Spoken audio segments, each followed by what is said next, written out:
بسم اللہ الرحمن الرحیم یسبح للہ ما فی السماوات و ما فی الارض، یہ تیسری مرتبہ یسبح آ گیا. ایک مرتبہ سورہ جمعہ میں، ایک مرتبہ سورہ حشر میں آ چکا تھا یسبح لہ ما فی السماوات والارض، وما فی کے تکرار کے بغیر. دوسری مرتبہ سورہ جمعہ کے شروع میں، تیسری مرتبہ اطلاق. لہ الملک و لہ الحمد، اب یہ ساری چیزیں آ چکی ہیں سورہ حدید کے اندر. بادشاہی بھی اسی کی ہے، حمد بھی اسی کے لیے. وہو علی کل شیء قدیر، وہ ہر چیز پر قادر ہے. هو الذی خلقکم، اسی نے تمہیں بنایا ہے نا. فمنکم کافر ومنکم مومن، تو کتنی عجیب بات ہے کہ تم میں سے کوئی مومن ہے کوئی کافر ہے. بنانے والا تو سب کا ایک ہے. سب کو مومن ہونا چاہیے، سب کو اس کا شکر گزار ہونا چاہیے، سب کو اس کے سامنے جھکنا چاہیے. لیکن واقعہ یہی ہے، هو الذی خلقکم، اس نے بنایا تم سب کو. فمنکم کافر ومنکم مومن واللہ بما تعملون بصیر، اور جو کچھ تم کر رہے ہو اللہ دیکھ رہا ہے. اس میں بڑا ایک یوں سمجھیے کہ بڑی دھمکی ہے، اللہ دیکھ رہا ہے. یعنی یہ کہ جو بھی اس کی مخلوق میں سے اس کا کفر کرے پھر اس کے ساتھ وہ نمٹے گا اس سے. واللہ بما تعملون بصیر، ہم تمہیں دیکھ رہے ہیں، تمہاری حرکتیں ہماری نگاہ میں ہیں. کیا مطلب ہوتا ہے اس کا؟ خلق السماوات والارض بالحق، اس نے آسمان اور زمین پیدا کیے ہیں پرپس کے ساتھ. باطل نہیں ہے یہ تخلیق، عبث نہیں ہے یہ تخلیق، حق کے ساتھ، با مقصد با نتیجہ. اور خاص طور پر تم کی کریشن کا کلائمیکس وَصَوَّرَكُمْ فَأَحْسَنَ صُوَرَكُمْ، اور تمہاری جو نقشہ کشی کی ہے تو کتنی عمدہ کی ہے. انسان کا جسم، اس کا اریکٹ پوسچر، پھر کس طریقے سے تو اس میں جنسیں بنائی گئی ہیں، کس قدر کامل ہم آہنگی ہوتی ہے. پھر چہرے پہ جو نقش و نگار ہے، ایک ایک چیز پر غور کرو. فَصَوَّرَكُمْ وَأَحْسَنَ صُوَرَكُمْ، بہترین صورت بنائی تمہاری. وَإِلَيْهِ الْمَصِيرُ، اسی کی طرف لوٹ کر بھی آنا ہے. یہ سب کچھ بنا کر ایسے نہیں چھوڑ دیا تمہیں. تم اتنی گھٹیا شے نہیں ہو کہ بس اٹھا کے پھینک دی، نہ کھلونا ہو کہ کھیلے اور بس اس کے بعد جیب اٹھتا گیا.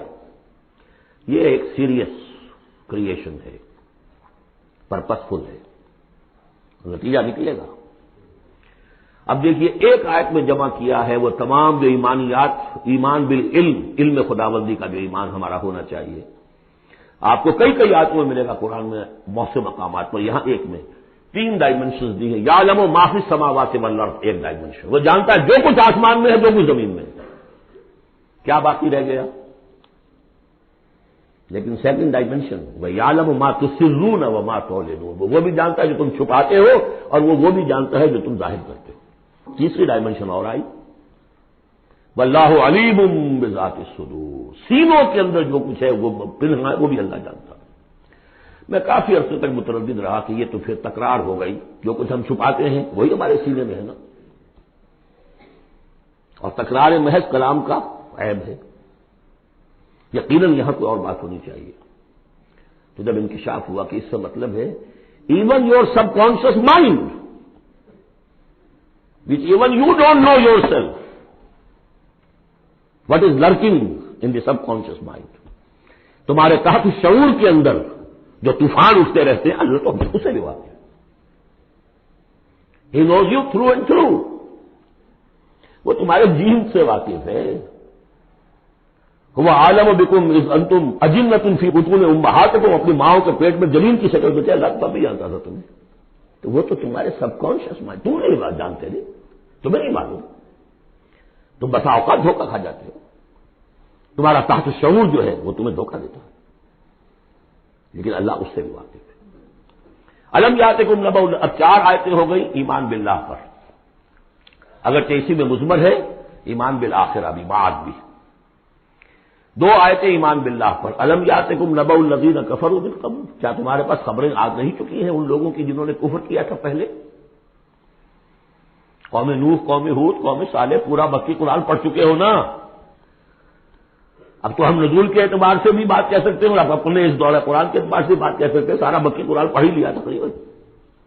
الم یاتکم نبأ الذین کفروا من قبل، کیا آ نہیں چکی تمہارے پاس خبریں ان کی جنہوں نے کفر کیا تھا پہلے؟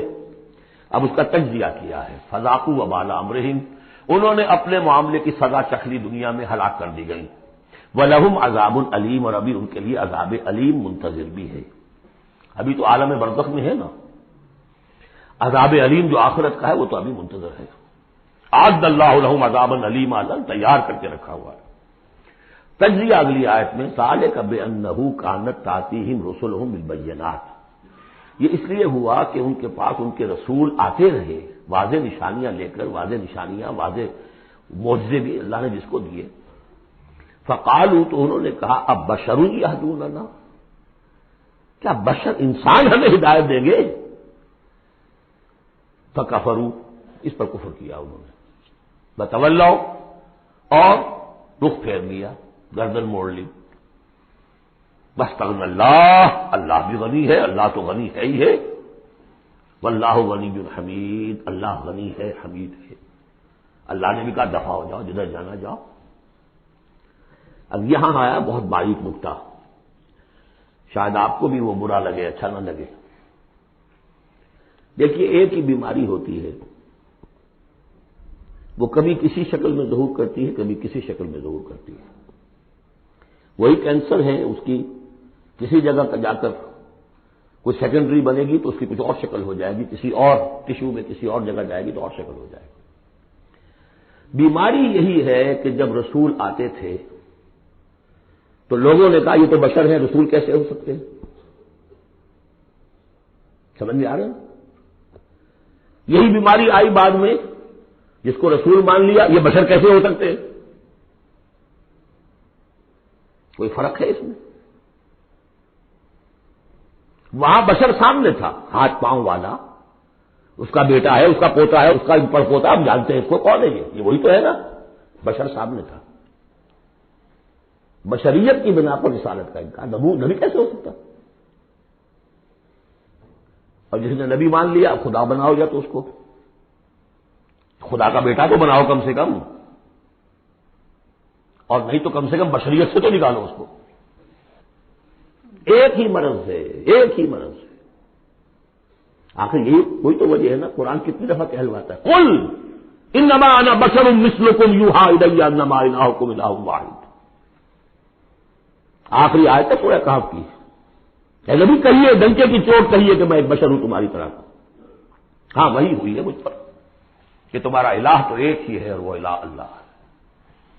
فمن کان یرجو لقاء ربہ فلیعمل عملا صالحا ولا یشرک بعبادۃ ربہ احدا۔ البتہ ایک دوسری انتہا بھی ہمارے ہاں ہے، کچھ لوگوں نے اس نقطے کو ایمفیسائز کرنے کے لیے، جیسے ہم بھی کبھی کسی بات پر زور دینے میں کبھی کوئی لفظ ذرا مناسب سے ہٹ کر غیر مناسب لفظ ہم استعمال کر بیٹھتے ہیں۔ ہمارے بزرگوں سے بھی ہوا، کسی نے کہا بڑے بھائی بنا دیا، کسی نے کوئی اور مثال دے دی، ایسی بات بھی نہیں۔ نبی کے بعد خصائص ایسے بھی ہیں کہ جو واقعتاً عام بشر کے نہیں ہیں۔ یہ حدیث بھی تو محمد رسول اللہ کی صلی اللہ علیہ وسلم، کہ جب آپ سے یہ شکایت کی لوگوں نے، حضور آپ 100 میں وصال رکھتے، ہمیں نہیں رکھنے دیتے، ہمیں منع کرتے ہیں۔ 100 میں وصال یہ ہے کہ آج روزہ رکھا اور اس کو آج شام کو افطار نہیں کیا، پھر رات چل رہا ہے وہ روزہ، اگلا دن بھی، تو 2 دن کا 100 میں وصال ہو گیا، اگلی روز شام کو جا کے کھولا، یہ 100 میں وصال ہے۔ پھر 3 دن کا، 4 دن کا، آپ تو رکھتے ہیں، ہمیں اجازت نہیں دیتے۔ فرمایا ایکم مثلی، تم میں سے کون مجھ جیسا ہے؟ ابھی تو عند ربی، میں اپنے رب کے پاس رات گزارتا ہوں، وہ یطعمنی ویسقین، وہ مجھے کھلاتا پلاتا ہے۔ تو بعض پہلو ہے، نبی اپنی پشت سے بھی دیکھتا تھا صلی اللہ علیہ وسلم، ہم تو نہیں دیکھتے۔ تو خصائص ہے۔ پھر نبی کو ساری سیر کرا دی گئی، آسمانوں کی، زمین کی، کہاں لے گئے؟ عند سدرۃ المنتہی، عندہا جنت المأوی، اذ یغشی السدرۃ ما یغشی، ما زاغ البصر وما طغی۔ تو یہ معاملہ بھی نہیں، لیکن بنیادی طور پر وہ انسان ہے، انسانی عواطف و میلانات بھی تھے۔ چوٹ لگتی تھی تو درد ہوتا تھا، زخم کا وار لگا ہے تو اس میں سے خون کا فوارہ چھوٹا ہی چھوٹا ہے، بچہ فوت ہو رہا ہے تو آنکھوں میں آنسو آئے ہی آئے ہیں، کبھی بددعا بھی نکل گئی ہے۔ کیف یہدی اللہ قوما خضبوا وجہ نبیہم بالدم، سب پڑھ چکے ہیں ہم یہ پورا قرآن مجید میں۔ لیکن یہ ہے کہ رسالت کا انکار بربلائے بشریت اور بشریت کا انکار بربلائے رسالت، یہ دونوں چیزیں غلط ہیں، اور یہ ہم غلط ہیں۔ ذالک بأنہ کانت تأتیہم رسلہم بالبینات فقالوا بشر یہدوننا فکفروا وتولوا واستغنى اللہ واللہ غنی حمید۔ اب ایک آیت میں آ رہی ہے ایمان بالآخرہ، زعم الذین کفروا، ذرا اس کے زور کا اندازہ کیجیے گا، میں اپنا سا زور لگاتا ہوں اپنی آواز کے ذریعے سے اس ایمفیسس کو واضح کرتا ہوں۔ زعم الذین کفروا ان لن یبعثوا، زوم ہو گیا ہے انہیں، غلط خیال ہو گیا ہے کہ وہ اٹھائے نہیں جائیں گے۔ قل، اب ذرا نوٹ کیجیے، بلا وربی لتبعثن ثم لتنبؤن بما عملتم، کہہ دو اے نبی کیوں نہیں، اور مجھے میرے رب کی قسم ہے۔ کون کھا رہا ہے قسم؟ محمد رسول اللہ صلی اللہ علیہ وسلم۔ لتبعثن، تم لازماً اٹھائے جاؤ گے، ثم لتنبؤن بما عملتم، یہ اس پر جو خطبہ تھا حضور کا پہلا خطبہ جو آپ نے دیا ہے بنو ہاشم کو دعوت میں، وہ میرے کتاب کے میں موجود ہے، دعوت اللہ اردو میں اور کال ٹو اللہ انگریزی میں، اس کا متن موجود ہے، وہ ہے کہ اس کی شرح ہے۔ واللہ لتموتن کما تنامون ثم لتبعثن کما تستيقظون ثم لتجزون بالاحسان واحسانا، واللہ لتموتن کما تنامون، خدا کی قسم تم سب مر جاؤ گے جیسے روزانہ رات کو سو جاتے ہو، ثم لتبعثن کما تستيقظون، جیسے روزانہ صبح کو بیدار ہو جاتے ہو ایسے اٹھا لیے جاؤ گے قیامت کے دن، ثم لتحسبن بما تعملون، پھر تمہارا حساب کتاب لیا جائے گا جو تم نے عمل کیا ہے، ثم لتجزون بالاحسان احسانا وبالسوء سوءا، پھر بدلہ ملے گا بھلائی کا بدلہ برائی کا بدلہ، وانھا لجنۃ ابدا او نار ابدا۔ قل بلا وربی لتبعثن ثم لتنبؤن بما عملتم وذلک علی اللہ یسیر، اور یہ اللہ پر بہت آسان ہے۔ 7 آیتیں پوری ہو گئی، 4 ذات و صفات، 2 رسالت، 1 آخرت۔ اب سنیے، فآمنوا باللہ، یہ فا بہت اہم ہے یہاں پر، بس ایمان لاؤ اللہ پر اور اس کے رسول پر، والنور الذی انزلنا، اس نور پر جو ہم نے نازل فرمایا، واللہ بما تعملون خبیر، جو کچھ تم کر رہے ہو اللہ اس سے باخبر ہے۔ اب یہاں دیکھیے ریورس ہو جائے گا آرڈر، ریشو پروپورشن۔ اب یہاں ایک آیت میں اللہ اور اس کے رسول کا ذکر آ گیا، اور اس میں بھی واللہ بما تعملون خبیر کے اندر آخرت کا ذکر ہے، اللہ باخبر ہے، تو اللہ کے پاس یہ ساری خبریں اس نے رکھی ہوئی ہیں، کوئی ریسرچ وہ تھیسس لکھنا ہے اس کو تمہیں سزا دینے کے لیے۔ لیکن اب 2 آیتیں آ رہی ہیں شاندار آخرت کے لیے، یوم یجمعکم لیوم الجمع ذالک یوم التغابن، جس دن کے وہ جمع کرے گا تمہیں اس جمع ہونے والے دن، وہ ہے ہار اور جیت کے فیصلے کا دن۔ جو اس وقت جیتا وہ جیت گیا، جو اس وقت ہارا وہ ہار گیا۔ یہ دنیا کی ہار اور جیت کیا ہے؟ کچھ بھی نہیں۔ ایک ڈرامے کے اندر کوئی جیت گیا کوئی ہار گیا، نہ وہ جیت ہے اور نہ یہ ہار ہے۔ اصل جیتا وہ جو وہاں جیتا، اصل ہارا وہ جو وہاں ہارا۔ ذالک یوم التغابن، وہ ہے ہار اور جیت کے فیصلے کا دن۔ ومن یؤمن باللہ، جیت کس کی ہوگی؟ جو ایمان لائے اللہ پر، ویعمل صالحا، اور عمل کرے اچھے۔ اس کی تفصیل کچھ آگے آ جائے گی کیا کیا عمل کرنے ہیں۔ یکفر عنہ سیئاتہ، اللہ تعالیٰ اس سے اس کی برائیوں کو دور کر دے گا، ویدخلہ جنات تجری من تحتہا الانہار، اور ان باغات میں داخل کرے گا جن کے دامن میں ندیاں بہتی ہوں گی، خالدین فیہا ابدا، وہ رہیں گے اس میں ہمیشہ ہمیش۔ ذالک الفوز العظیم، یہ ہے بڑی کامیابی۔ والذین کفروا وکذبوا بآیاتنا اولئک اصحاب النار خالدین فیہا، اور جو لوگ انکار کریں گے اور تکذیب کریں گے ہماری آیات کی، وہ ہوں گے جہنمی اور رہیں گے اس میں ہمیشہ ہمیش، وبئس المصیر، اور یہ برا ٹھکانہ ہے۔ 10 آیات میں ایمانیات ثلاثہ کی بہترین جامع ترین تعبیر، تجزیہ، اور ایک زوردار دعوت ایمان، فآمنوا باللہ ورسولہ۔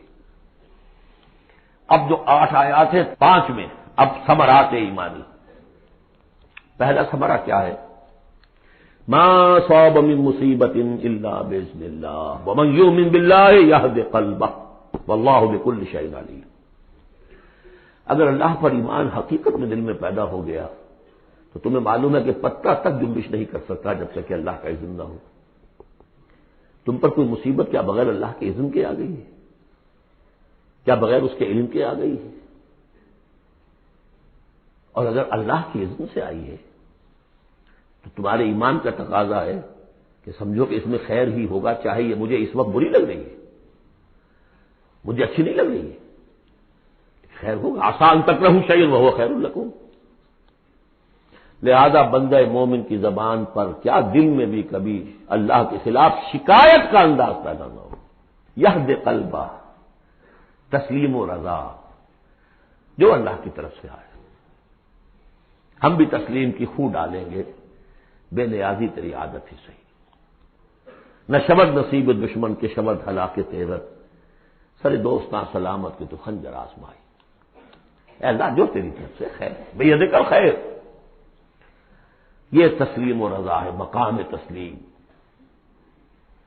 علامہ اقبال نے بہت پرشکو انداز میں کہا ہے کہ اقدہا کے مقام رضا کشود مرا، برو کشید ز پیچا کے ہست بود مرا۔ آدمی میں تکلیف کیوں آئی، اس نے کیا، اس نے کر دیا، یہ ہو گیا تھا، وہ ہو گیا تھا، یہ نہیں کرنا چاہیے تھا، میں نے یہ کام غلط کیا، لگے رہو اسی پیچو تاب میں۔ بندہ مومن کہتا ہے جو آیا میرے رب کے حکم سے آیا، کوئی بھی ذریعہ بن گیا ہو وہ ٹھیک ہے، اس کے بدلہ لے وہ ٹھیک ہے، وہ قانون کا معاملہ ہے۔ وَلَكُمْ فِي الْقِصَاصِ حَيَاةٌ يَا أُولِي الْأَلْبَابِ، اللہ کے خلاف شکایت نہیں۔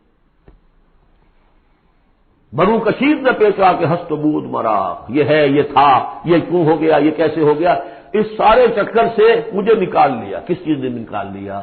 کہ اقدہا کے مقام رضا کشود مرا، یہ مقام رضا نے کیسے کیسے میرے عقدے حل کر دی۔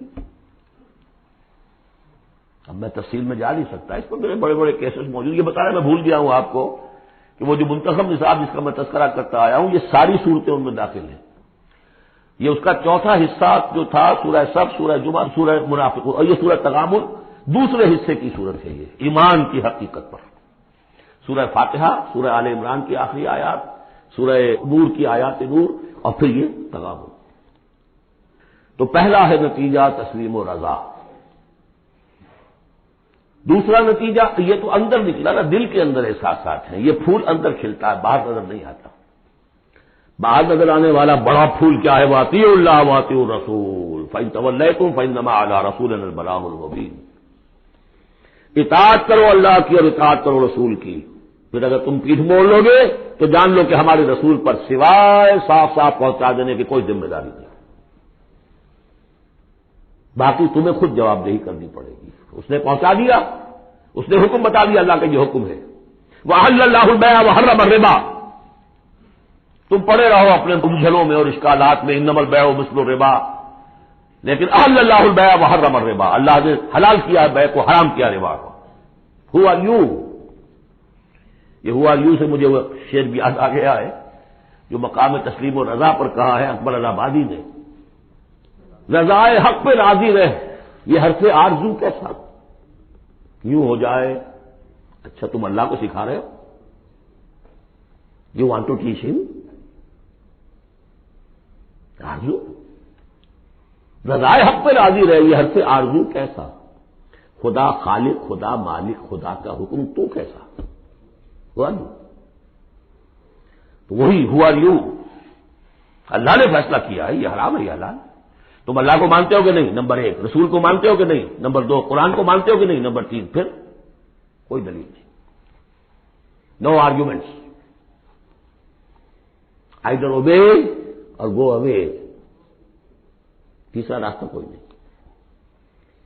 وَأَطِیعُوا اللَّهَ وَأَطِیعُوا الرَّسُولَ وَإِن تَوَلَّیْتُمْ فَإِن تَوَلَّیْتُمْ فَإِنَّمَا عَلَىٰ رَسُولِنَا الْبَلَاغُ الْمُبِینُ، اللہ لا الہ الا هو وعلی اللہ فلیتوکل المؤمنون۔ پھر ایک پھول اندر جو کھلا ہے، دل میں کھلے گا، ذہن میں کھلے گا، توکل۔ اللہ ہی وہ ہے کہ جس کے سوا کوئی الہ نہیں، اس کی مرضی کے بغیر کوئی چیز جنبش نہیں کر سکتی۔ تمہارے لیے کیا ہو جائے گا؟ کچھ نہیں ہوگا۔ تمہارا کام ہے اپنی سی محنت کر کے نتیجہ اللہ پر۔ سارے وسائل موجود ہو تب بھی یہ نہ سمجھنا کہ یہ کام میں کر سکتا ہوں۔ گاڑی ہے، آج ہی ٹیوننگ بھی کرائی ہے، اس کے ٹینک بھی فل ہے، سب کچھ ٹھیک ہے، میں صبح ضرور جاؤں گا۔ جب بھی یہ کہو گے ایمان سے دور ہو گئے۔ وَلَا تَقُولَنَّ لِشَيْءٍ إِنِّي فَاعِلٌ ذَلِكَ غَدًا إِلَّا أَن يَشَاءَ اللَّهُ، کبھی مت کہنا کہ یہ کام میں کل ضرور کروں گا مگر انشاءاللہ کے ساتھ، اللہ چاہے گا تو ہوگا، انہوں نے۔ اور سارے تمہارے پاس مسائل ہیں، تم کہو گے فتح ہی فتح ہے اب تو وہ حال ہو جائے گا جو غزوہ حنین میں ہوا تھا۔ اس آجبتکم کثرتکم، 12,000 کی تعداد، اور ایسی بھگدڑ مچی کہ چند 100 آدمی رہ گئے۔ یہ بھی بڑی محنت کر کے سید سلیمان ندوی صاحب نے کھود کریت کے نکالے ہیں کہ 300-400 آدمی تھے۔ استاد نے جو لکھا ہے شبلی نے وہ تو یہ ہے کہ 30-40 مسلمان رہ گئے تھے صرف 12,000 سے۔ تیسرا یہ پھول ہو گیا اندر والا، اب چوتھا، بڑے خطرناک معاملات آ رہے ہیں، ذرا توجہ سے سنیے۔ یا ایھا الذین آمنوا ان من ازواجکم واولادکم عدوا لکم فاحذروہم، اے ایمان کے دعوے دارو، تمہاری بیویوں اور تمہاری اولاد میں سے تمہارے دشمن ہیں، ان سے اپنے آپ کو بچا کر رکھو۔ فاحذروہم، یہی ہم پڑھ چکے ہیں پہلے لفظ، حضور سے کہا گیا تھا ہم العدو فاحذرہم قاتلہم اللہ انا یؤفکون۔ بیوی کی محبت ہے، بیوی کی فرمائش یہ ہے۔ اب میاں صاحب جو ہیں کیا کہیں، مجبوری، بچوں کو اچھے سے اچھا تعلیم دینی ہے، حلال سے نہیں ہوتی، حرام سے۔ گھر بار چھوڑو، ملک چھوڑو، جاؤ باہر، بوڑھے ماں باپ مر رہے، پانی دینے والا کوئی نہیں، اور ڈالر اور پیٹرول ڈالر کمانے کے لیے بیٹے گئے ہوئے باہر، کیا کریں؟ مکان بنانا ہے، یہ کرنا تھا، وہ شروع کی تھی، کوٹھی شروع کی تھی، وہ ابھی تک مکمل نہیں ہوئی ہے، وغیرہ وغیرہ۔ اور کہیں اگر اللہ نے توفیق دے دی ہے دین کی طرف بڑھنے کی اور کام کرنے کی، تو سب سے پہلے تو آڑے آتی ہے عام طور پر بیوی۔ دماغ خراب ہوا آپ کا، وہ بھی تو بڑا دیندار ہے، آپ سے زیادہ لمبی داڑھی ہے اس کے، وہ تو ساری رشوتیں بھی لیتا ہے اور یہ بھی کرتا ہے وہ بھی کرتا ہے، آپ ہی بڑے دیندار بن کر آ گئے۔ ناشتے پہلے ہوتے تھے پراٹھوں کے اور انڈوں کے، اور اب مل رہی ہے سوکھی روٹی، ظاہر بات ریزنٹمنٹ تو ہوگی۔ ان من ازواجکم واولادکم عدوا لکم فاحذروہم، یہ بالکل الٹی باتیں ہیں ہمارے تصورات کی، بالکل برعکس۔ انقلابی تحریک کے اعتبار سے 100% ہر چیز فٹ بیٹھتی ہے، وہ تصور نہ ہو تو یہ ساری باتیں جو ہیں یہ ایسی منتشر ہو جاتی ہیں، انمل بے جوڑ سی ہیں۔ یا ایھا الذین آمنوا ان من ازواجکم واولادکم عدوا لکم فاحذروہم، لیکن اس کے ساتھ ہی دیکھیے بیلنس کیا ہے، یہ میرے نزدیک قرآن مجید کے اعجاز کا ایک بہت اہم مقام ہے، جہاں ایک طرف یہ بتا دیا چوکس رہو، چوکن رہو، سانپ کی طرح ہوشیار رہو، بیوی اور اولاد کی محبت تم سے کوئی غلط کام نہ کرا لے، لیکن یہ بھی نہیں کہ گھر کو آپ میدان جنگ بنا لیں، بلکہ معاف کرو، بخش دو، ساتھ یہ بھی ہے، بیلنس کا ہے۔ وَإِن تَعْفُوا وَتَصْفَحُوا وَتَغْفِرُوا، 3 الفاظ آ رہے ہم مانی، اگرچہ معنی مختلف ہے۔ اب وہ کہتے ہیں کسی کو ڈھیل دینا، داڑھی کے لیے بھی آیا ہے حدیث میں، اعف اللحا، داڑھیاں چھوڑو، داڑھیوں کو بڑھاؤ، اف کے معنی ایک تو پکڑ لیا فوراً چھوڑو، ڈھیل دو۔ تصفحو، کبھی کبھی ایسا بھی ہو کہ کوئی غلطی ان کی دیکھی اور ذرا دیکھی اندیکھی کر دی، چہرہ اپنا پھیر لیا، اسے پتہ ہی نہ چلے کہ دیکھا ہے، ابا جان نے دیکھا ہے یا شوہر نے دیکھا ہے، کیونکہ ہر بات کو پکڑیں گے اگر آپ تو ضد بھی پیدا ہو جائے گی، کسی وقت جو ہے ایک نیگیٹو سائیکالوجی ڈیولپ ہو جائے گی۔ تغفروا بخش دینا، یعنی جیسے کہ مغفر جو ہے سر کو ڈھانپ لیتا ہے، ڈھانپ دینا ان کی غلطی کو۔ وَإِن تَعْفُوا وَتَصْفَحُوا وَتَغْفِرُوا فَإِنَّ اللَّهَ غَفُورٌ رَحِيمٌ، تو اللہ بھی تو غفور اور رحیم ہے نا۔ تم چاہتے ہو کہ نہیں، جیسے سورہ نور میں آیا تھا کہ اے ابو بکر تم نے اپنے اس بھانجے یا اپنے عزیز مصطح کا جو ہے جو مدد کرتے تھے روک دیا ہے، کیا تم نہیں چاہتے کہ اللہ تمہیں معاف کرے؟ اگر تم چاہتے ہو اللہ تمہیں معاف کرے تم بھی اس کو معاف کرو۔ وَإِن تَعْفُوا وَتَصْفَحُوا وَتَغْفِرُوا فَإِنَّ اللَّهَ غَفُورٌ رَحِيمٌ۔ اب یہ آ گیا، دیکھیے پہلے ایک انڈیویجول، ایک مرد مومن، اس کی زندگی میں 2 پھول اندر کھلے، ایک باہر والا پھول جو ہے وہ گوبھی کا پھول ہے بہت بڑا، اندر والا ہے تسلیم و رضا توکل، اور باہر والا جو ہے اطیعوا اللہ واطیعوا الرسول، وہ تو ظاہر بات ہے کہ پورے دین کے اوپر جو ہے وہ اب محیط ہو گیا، جو بھی حکم ہے۔ لیکن اب اس کے بعد ایک فرد کے گرد سب سے پہلا حلقہ کیا ہے؟ اس کی اولاد، اس کا گھر۔ ان من ازواجکم واولادکم عدوا لکم، یہ تمہارا ایٹیچیوڈ ہونا چاہیے اپنے گھر میں۔ ایک طرف تو وہ جو طبعی محبتیں اللہ نے ڈالی ہوئی ہیں، کہیں وہ تم سے تمہاری منزل کھوٹی نہ کرا دیں، کہیں دین کے راستے پر بڑھنے سے رکاوٹ نہ بن جائے، ہوشیار ہو، فاحذروہم، ان سے بچو۔ لیکن ساتھ یہ کہ گھر کی فضا کے اندر عفو درگزر. دوسرا انما اموالکم و اولادکم فتنہ، جان لو تمہارے مال اور تمہاری اولاد تمہارے لیے فتنہ ہے، اسی پر تو ہم آزما رہے ہیں تمہیں. زین للناس حب الشہوات من النساء والبنین والقناطیر المقنطرۃ من الذهب والفضة والخیل المسومۃ والانعام والحرث. یاد ہے کہ نہیں سورہ آل عمران کی آیت؟ اللہ نے یہ محبتیں ڈالی ہیں، کبھی تو امتحان ہے، آزمائش ہے. یہ محبتیں ہی نہ ہو تو سب کے سبھی اللہ کے بندے بن جائیں. دیکھنا تو یہی ہے کہ تم کس کس چیز کو، کس کس ریزسٹنس کو، کس کس ہرڈل کو عبور کر کے آ سکتے ہو ہمارے پاس. انہیں پتھروں پہ ہو کر اگر آ سکو تو آؤ. میرے گھر کے راستے میں کوئی کہکشاں نہیں ہے. جنت جو ہے وہ بہت ناپسندیدہ چیزوں سے گھیر دی گئی ہے. تو یہ اموال اولاد یہ تمہارے لیے فتنہ ہے. جہاں سے جا رہے اولاد کو کیا بنانے کی فکر کی تھی تم نے؟ بندہ مومن بنانے کی فکر کی تھی یا ایک پیسہ کمانے والی مشین بنانے کی فکر کی تھی؟ اور اچھی طرح جان لیجئے کسی شخص کے دل میں ایمان کتنا ہے اس کا اصل انڈیکس وہ یہ ہے کہ وہ اپنی اولاد کو کیا بنا رہا ہے. اس نے خود کتنا ہی بہروپ جو ہے وہ بنا بیٹھا ہو، بہت بڑا عالم دین اور مسند نشین اور بہت بڑا صوفی اور بہت بڑا مرشد، لیکن یہ دیکھیے اس نے اپنی اولاد کو کیا بنانے کی کوشش کی ہے. اس کا اصل جو باطن ہے وہ وہاں نظر آئے گا، ویلیوز جو اس کے اندر ہیں وہ وہاں نظر آئیں گے. اب آئی تیسری بات، انما اموالکم و اولادکم فتنہ واللہ عندہ اجر عظیم. اللہ ہی کے پاس اجر عظیم ہے. اولاد سے بھی تم یہ نہ سمجھنا کہ تمہارے بڑھاپے کا سہارا بن جائے گا، یہ بھی کچھ پتہ نہیں. کیا پتہ یہی اولاد بڑھاپے میں ٹھوکریں بھی مارے. ٹھوکریں اگر پاؤں سے نہیں ماریں گے زبان سے ماریں گے. سینہ تان کر کھڑے ہو کر کہیں گے، باتیں کریں گے، ابا جان کیا آپ باتیں کرتے ہیں، دقیا دوسری باتیں آپ کرتے ہیں، زمانہ بدل گیا، آپ کو کیا معلوم. لیکن اب آ رہا خلاصہ، فاتقوا اللہ ما استطعتم واسمعوا واطیعوا وانفقوا خیرا لانفسکم.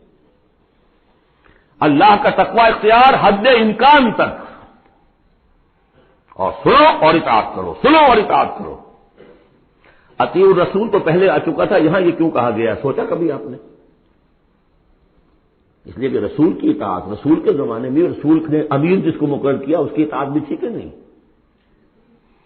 من اطاعنی فقد اطاع اللہ ومن عصانی فقد عصى اللہ ومن اطاع امیری فقد اطاعنی ومن عصى امیری فقد عصانی. غزوہ احد میں اصل جو معصیت ہوئی تھی، نافرمانی ہوئی تھی، وہ کمانڈر کی ہوئی تھی، جہاں سے کہ تیر انداز ان کے حکم کے باوجود، روکنے کے باوجود چلے گئے تھے. کیسے سزا دی اللہ نے. پھر حضور کے زمانے میں تو حضور تھے، آئندہ کون ہوں گے؟ کوئی اللہ کا بندہ ہوگا جو پھر کھڑا ہو، من انصاری اللہ، جو دین کا ہی کام کرنے کے لیے داعی کھڑے ہوئے ہیں، دعوتیں ہیں. حسن بننا شہید کھڑے ہوئے، مولانا مودودی کھڑے ہوئے، مولانا الیاس صاحب کھڑے ہوئے، پچھلی صدیوں میں سید احمد بریلوی کھڑے ہوئے. لوگ کھڑے ہوتے رہیں گے. من انصاری اللہ، کون ہے جو میرے ساتھ ہاتھ بٹائے؟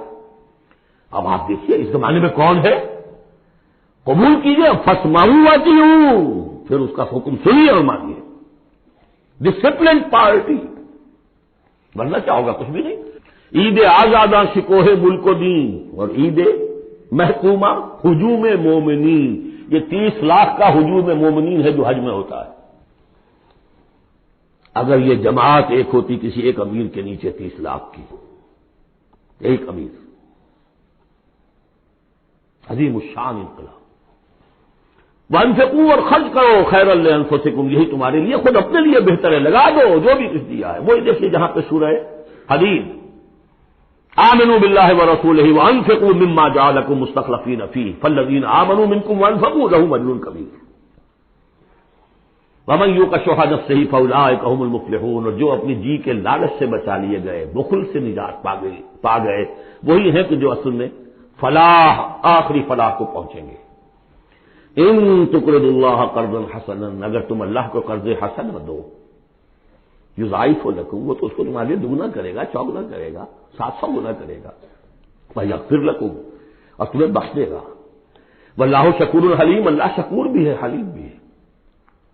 شکور اتنا ہے کہ تم جو بھی کچھ کرتے ہو قدر کرتا ہے کہ میرے بندے نے یہ کیا میرے لیے. اور حلیم اتنا ہے کہ تم نہیں بھی دیتے تو فوراً تمہاری گردن نہیں ناپتا. حلیم التوا ہے.